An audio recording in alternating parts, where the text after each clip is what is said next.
Everyone, welcome to all of you in Exam Guru. दोस्तों, आज 22 जनवरी को एयरफोर्स एक्शन वाई ग्रुप का फर्स्ट शिफ्ट का एग्जाम समाप्त हो चुका है और इस वीडियो में दोस्तों मैं आपको आज के पहले शिफ्ट का कंप्लीट रिव्यू देने वाला हूं। आज के मॉर्निंग शिफ्ट में मैथ्स के एंड जीके के जितने भी क्वेश्चन पूछे गए थे उन सभी क्वेश्चंस का रियल डेटा के साथ सॉल्यूशन इस वीडियो में करवाऊंगा।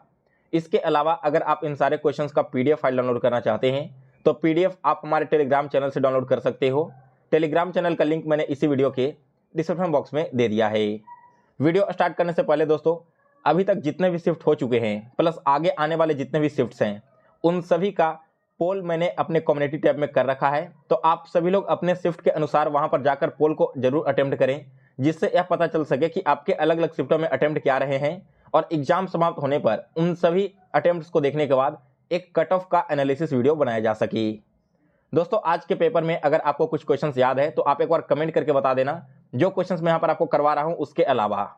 और दोस्तों, वीडियो स्टार्ट करने से पहले अगर आपने अभी तक एग्जाम गुरु चैनल को सब्सक्राइब नहीं किया है तो इसे सब्सक्राइब कर इसके बेल नोटिफिकेशन को ऑन कर लें, ताकि डिफेंस एग्जाम से रिलेटेड जितने भी वीडियोज मैं अपलोड करूँ उसका नोटिफिकेशन सबसे पहले आप सभी तक पहुँच जाए। चलिए दोस्तों, आज का वीडियो स्टार्ट करते हैं। तो सबसे पहले जीके के क्वेश्चन देखेंगे। जीके में दोस्तों पहला क्वेश्चन पूछा गया था कि मिस इंडिया 2022 कौन बनी है। दोस्तों, मिस इंडिया 2022 इस क्वेश्चन का राइट आंसर हो जाएगा सीना सेठी। मिस इंडिया 2022 कौन बनी है? इनका नाम है दोस्तों सीना सेठी। फिर इसके बाद सेकंड क्वेश्चन यहाँ पर पूछा गया था कि जो तालचर कोल माइन है ना, यह आपके किस राज्य में स्थित है।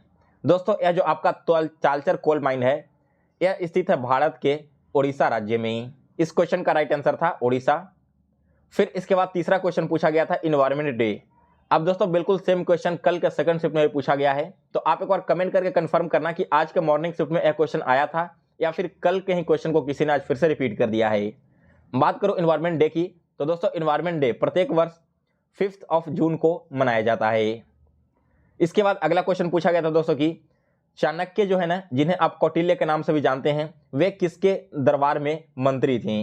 दोस्तों, यहाँ पर चाणक्य ये मंत्री थे चंद्रगुप्त मौर्य के दरबार काल में। इस क्वेश्चन का राइट आंसर था चंद्रगुप्त मौर्य। फिर इसके बाद अगला क्वेश्चन पूछा गया था कि एलन बॉर्डर अवार्ड 2022 से किसे सम्मानित किया गया है। तो दोस्तों, यह जो अवार्ड है ना, एलन बॉर्डर अवार्ड 2022, इसे दिया गया है मिशेल स्टार्क को। इस क्वेश्चन का राइट आंसर था मिशेल स्टार्क। इसके बाद अगला क्वेश्चन यहाँ पर आया था 6 नंबर की, किडनी का फंक्शन क्या होता है। देखिए दोस्तों, किडनी का 2 फंक्शन होता है। सबसे पहले तो आपके बॉडी पार्ट्स में जितने भी आपके वेस्टेज हैं उन सभी को रिमूव करने का काम किडनी करता है। इसके अलावा आपकी जो प्यूरिफिकेशन ऑफ ब्लड होती है, यानी कि खून की शुद्धता करने का काम भी कौन करता है? किडनी के द्वारा ही किया जाता है। एक्चुअली में यह आपका एक फिल्टर के रूप में काम करता है, जिससे आपके बॉडी के सारे वेस्टेज प्लस ड्रग्स वगैरह हैं जो आप मेडिसिन के थ्रू लेते हो वो बाहर चली जाती है। इसके अलावा जो आपके ब्लड सर्कुलेशन होते हैं ना, उसे भी फिल्टर करने का काम किडनी के द्वारा ही किया जाता है। इसके बाद अगला क्वेश्चन आया था दोस्तों कि विश्व जनसांख्यिकी दिवस, ठीक है, तो यह मनाया जाता है दोस्तों 11 जुलाई को। इस क्वेश्चन का राइट आंसर है विश्व जनसंख्या दिवस का 11 जुलाई। फिर इसके बाद दोस्तों अगला क्वेश्चन यहाँ पर हम इंग्लिश का देखेंगे। तो इंग्लिश में एक आपका सर्वेलांस का करेक्ट स्पेलिंग पूछा गया था। सर्वेलांस का करेक्ट स्पेलिंग है दोस्तों SURVEILLANCE। इस क्वेश्चन का राइट आंसर क्या हो जाएगा? सर्वेलांस। फिर इसके बाद एक आ गया था प्रोफ्यूजन का एंटोनिम बताइए। तो देखिए, प्रोफ्यूजन का अपोजिट वर्ड क्या हो जाएगा?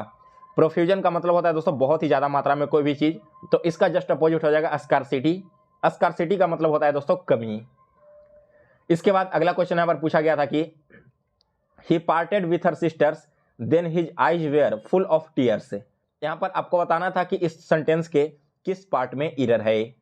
तो यहाँ पर देखिए दोस्तों, ही पार्टेड विथ हर सिस्टर्स, यहाँ पर जो विथ प्रोपोजिशन का यूज किया गया है ना, यहाँ पर आपको विथ को रिमूव करके फ्रॉम का यूज करना होगा। फ्रॉम का यूज कर दोगे तब आपका सेंटेंस करेक्ट होगा।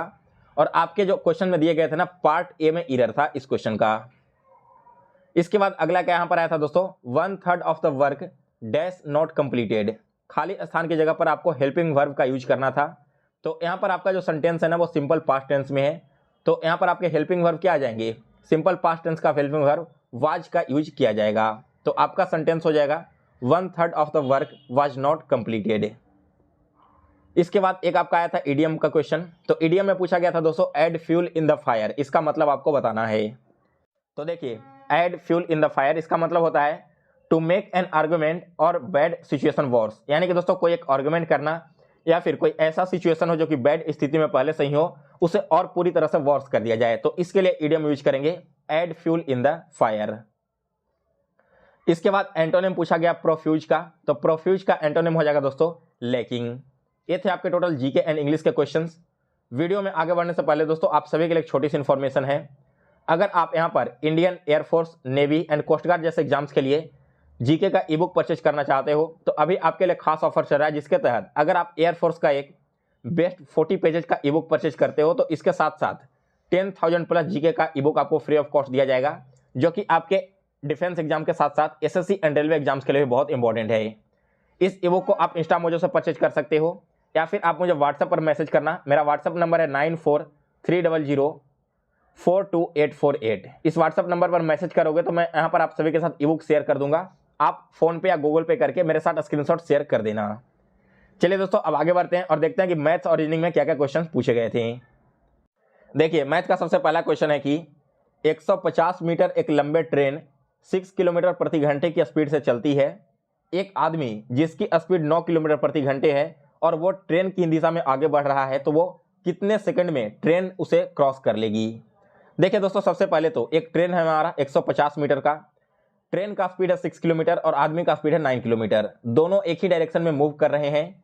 तो दोस्तों जब भी कोई दो ऑब्जेक्ट एक ही डायरेक्शन में मूव कर रहा हो अलग अलग स्पीड से, तो दोनों का रिलेटिव स्पीड क्या हो जाता है, दोनों को माइनस कर दो स्पीड को, यानी कि 9 - 6 करेंगे तो इसका जो रिलेटिव स्पीड है वो आपका हो जाएगा 3 किलोमीटर पर आवर। हमें पता यह लगाना है कि कितने सेकंड में पास करेगी, यानी कि टाइम हमें फाइंड करना है। तो टाइम इक्वल टू हो जाता है क्या, डिस्टेंस अपॉन स्पीड।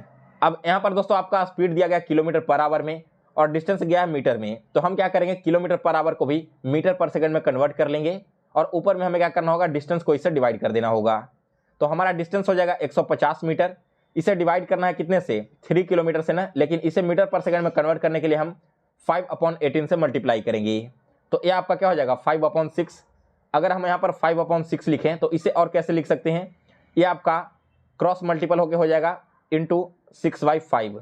तो 5 से कैंसिल होगा 30 टाइम्स में और 30 × 6 हो जाएगा 180 सेकेंड्स, यानी कि दोस्तों यह जो ट्रेन है ना आपकी आदमी को 180 सेकंड में क्रॉस कर लेगी। फिर इसके बाद अगला क्वेश्चन यहाँ पर देखिए, नेक्स्ट क्वेश्चन पूछा गया कि एक लड़का और लड़की का अनुपात 2:3 है। लड़के की संख्या में 20% की वृद्धि होती है और लड़कियों की संख्या में 10% की वृद्धि होती है, तो वृद्धि के बाद उसका अनुपात क्या हो जाएगा। मान लो कि शुरू में लड़का और लड़कियों की टोटल संख्या क्या थी, टोटल संख्या 100 थी। अब यहाँ पर लड़के और लड़कियों का रेशियो है 2:3, यानी कि 5x का वैल्यू 100 यहाँ पर दिया गया है, तो यहाँ से x का वैल्यू क्या हो जाएगा 20 हो जाएगा। और अगर x का वैल्यू 20 हो गया यानी कि लड़कों की संख्या 40 है और लड़कियों की संख्या क्या हो जाएगी 60 हो जाएगी। 20 से आप इन दोनों में मल्टीप्लाई करोगे तो अब क्वेश्चन में कहा गया है कि लड़कों की संख्या में 20% की वृद्धि होती है, तो 40 का अगर आप 120% निकालोगे ना तो यह आपका निकल कर आएगा 48, और 60% का अगर आप 110% करोगे इंक्रीज तो यह आपका आ जाएगा निकल कर 66। अब इसे यहाँ पर कैंसिल करोगे तो कैंसिल कितने बार में होगा, यह सबसे पहले तो 24 बार में और ये आपका 33 बार में, ये आपका 8 बार में और ये आपका 11 बार में। तो इस क्वेश्चन का राइट आंसर हो जाएगा दोस्तों 8/11। वृद्धि होने के बाद लड़के और लड़कियों का अनुपात 8:11 हो जाएगा। फिर इसके बाद अगला क्वेश्चन यहाँ पर पूछा गया था कि एक व्यक्ति का इनकम 10,000 है और उसका खर्च 9,000 है। यदि उसके इनकम में 10% की वृद्धि होती है और उसके खर्च में 20% की वृद्धि होती है तो उसके बचत पर क्या प्रभाव पड़ेगा। शुरू में देखिए उसका इनकम था 10,000 और 9,000 खर्च कर दे रहा है, यानी कि स्टार्टिंग में वो कितना सेव कर रहा था, उसका जो सेविंग 1 था वो यहाँ पर 1,000 रुपीज़ था। फिर यह कहा गया कि उसके इनकम में 10% का इंक्रीज होता है, यानी कि दोस्तों 10,000 का अगर हम 110% निकाल दें क्योंकि 10% का इंक्रीज हो रहा है तो यह आपका कितना हो जाएगा 11,000 हो जाएगा।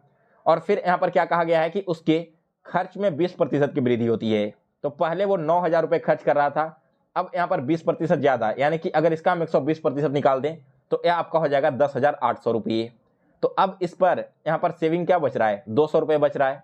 स्टार्टिंग में 1,000 बच रहा था, अब आपका 200 बच रहा है, तो सेविंग पर क्या फ़र्क पड़ा, सेविंग जो यहाँ पर है ना उसका 800 रुपये माइनस हो गया है।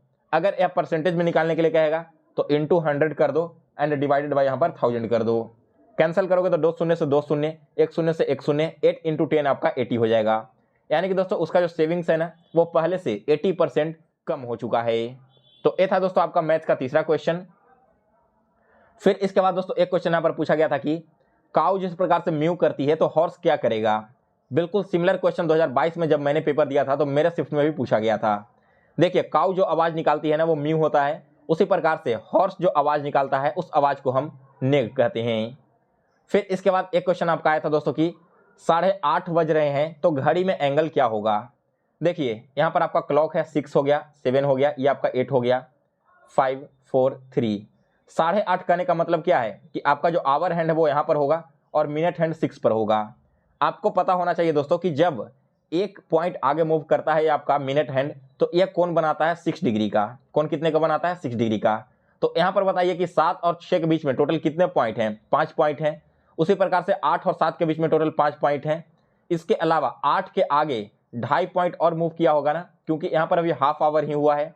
अगर पूरा 1 घंटा हो जाता तब यह आपका 5 पॉइंट मूव करके 9 पर चला जाता, लेकिन हाफ ही हुआ है तो यहाँ पर आपका 2.5 पॉइंट और आगे इंक्रीज कर रहा है। तो टोटल पॉइंट्स यहाँ पर कितने बढ़े? 5 + 5 10 और 10 + 2.5 12.5। यानी कि दोस्तों यहाँ पर टोटल जो एंगल इंक्रीज हो रहा है ना वो 12.5 का हो रहा है और एक एंगल इक्वल टू 6 डिग्री है। तो 12.5 का वैल्यू क्या हो जाएगा? 12.5 × 6, दैट मीन्स कि 75 डिग्री।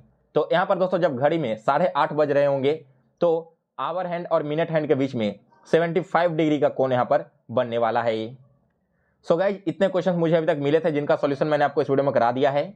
सेकंड शिफ्ट का भी क्वेश्चन मैं कलेक्ट कर रहा हूं और आज रात में 7-8 बजे तक आपको सेकंड शिफ्ट का भी एनालिसिस अपलोड कर दिया जाएगा इसी चैनल पर। आप सभी लोग चैनल को सब्सक्राइब किए रहिए, इसका बेल नोटिफिकेशन को ऑन कीजिए ताकि सेकंड शिफ्ट का वीडियो मैं जब अपलोड करूं तो उसका नोटिफिकेशन सबसे पहले आप सभी तक पहुंच जाए। इसके अलावा दोस्तों जो लोग ई बुक परचेज करना चाहते हैं तो मेरा व्हाट्सअप नंबर है 9430042848। आप इस व्हाट्सअप नंबर पर मैसेज करके ई बुक ले सकते हो। अभी तक आपके जीके के जितने भी क्वेश्चन आए हैं ना मैक्सिमम क्वेश्चन डायरेक्ट ई बुक से मैच कर रहा है। तो आप चाहो तो लास्ट के 2 दिनों में इस ई बुक को कवर करके जा सकते हो अगर आपका एग्जाम 23 और 24 तारीख को पड़ा है तो। सो गाइज फिलहाल इस वीडियो में बस इतना ही। अगर आपको आज का लेक्चर पसंद आया तो इसे लाइक और शेयर करें। मिलते हैं दोस्तों फिर से नेक्स्ट वीडियो में। आप सभी को आपके एग्जाम के लिए बेस्ट ऑफ लक।